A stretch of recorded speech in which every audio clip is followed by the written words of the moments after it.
रोज सुबह उठ के अपने कमरे के दरवाजे पे लगे ताले को जब खोलता हूँ तो एक ख्वाहिश रहती है दिल में अजीब सी। ख्वाहिश ऐसी कि जब मैं दरवाज़ा खोलूँ तब काश चांद मेरे दरवाजे के बाहर मेरा इंतज़ार कर रहा हो, जैसे सूरज ने उसकी गद्दी छीन ली हो और मेरे पास आके बैठे और हम दोनों साथ बैठ के सुबह की चाय का लुत्फ़ उठाएं। चांद कहानियाँ सुनाए और मैं उस कहानी को एक धागे पे बुन के शॉल की तरह ओढ़ लूं। चांद की कहानी होती तो बड़ी कमाल की है। उनमें ना तो किसी का जिक्र होता है और ना ही किसी की ख्वाहिश पूरी होती है। चलिए आज एक कहानी आप लोगों के साथ बैठ के भी पढ़ लेते हैं।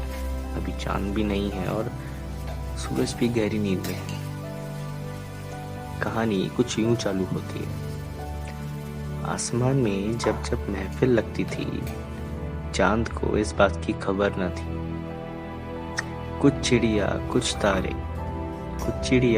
तारे बैठा करते थे सब साथ में, और हमेशा सूरज को ही मौका मिलता था ख्वाहिश पूरी करने का, जो लिखी हुई थी उन सब के हाथों पे। चांद हमेशा चिट्ठियां लिखता था बैठकर ये देख के न जाने किसको देता था वो ये चिट्ठियां, जो लिखी थी बिना किसी पते और बिना किसी स्याही के। मेरे घर की छत पे कुछ कागज के टुकड़े यूं फेंके हुए पड़े थे। जब उनको देखने जाता तो मुझसे पहले बारिश आके चली जाती थी उन कागज के टुकड़ों से मिलके। अजीब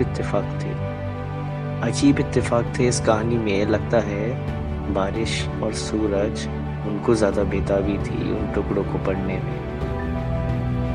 तभी शायद चांद आने लगा कुछ दिनों से मेरे पास बताना चाहता था एक कहानी। शायद मैं ही था उसके पास।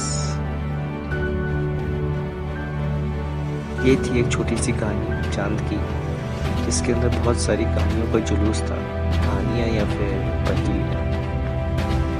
कल सुबह आएगा चांद फिर से, तब पूछूंगा ये कहानी आखिर खत्म हुई कि नहीं।